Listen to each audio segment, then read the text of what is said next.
சிவாய நமக. குருதேவர் ஸ்ரீ ராமகிருஷ்ண பரமஹம்சர் அவர்களின் உபதேசம் அறிவும் தெளிவும்.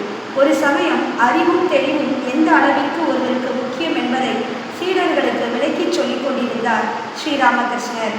பஞ்சாங்கத்தில் இந்த மாதத்தில் இந்த தேதியில் இவ்வளவு மழை பெய்யும் என்று கணக்கிட்டு சொல்லியிருப்பார்கள். அப்படியே மழையும் பெய்யலாம். ஆனால் ஒருவன் பஞ்சாங்கத்தின் ஏடுகளை எடுத்து பிழிந்தால் தண்ணீர் வருமா? வராது. அதுபோல தர்ம நூல்களில் நாம் அநேக நல்ல விஷயங்களை படிக்கலாம். ஆனால் அவற்றை ஓதுவதனாலேயே ஒருவன் முக்தி அடைந்துவிட முடியாது. சமையல் பொருட்கள் எல்லாம் கையில் இருந்தாலும் ஒருவன் எழுந்து சமைத்தால்தான் உணவாகும். வெறும் சமையல் குறிப்புகளையும் செய்முறைகளையும் வாசித்துக் கொண்டிருந்தால் பண்டம் உண்டாவதில்லை.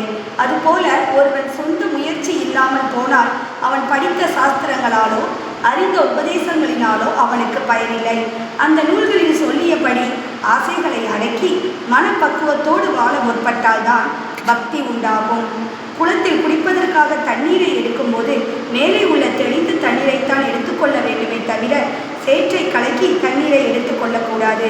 உள்ளம் தூய நிலையை அடைந்து தர்ம வாழ்க்கை வாழ விரும்பினால் பக்தியை உறுதியாக கொண்டு தியானத்தையும் உபாசனங்களையும் சாதனங்களாக கொள்ள வேண்டும்.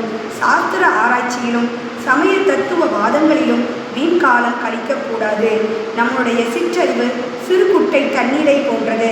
ரொம்ப கலக்கிவிட்டால் சேருதான் மேலே வரும் என்று சொல்லி விளக்கினார் தம் சீடர்களுக்கு ஸ்ரீ ராமகிருஷ்ண பரமஹம்சர். நன்றி. சிவாய நமக. திருச்சிற்றம்பலம்.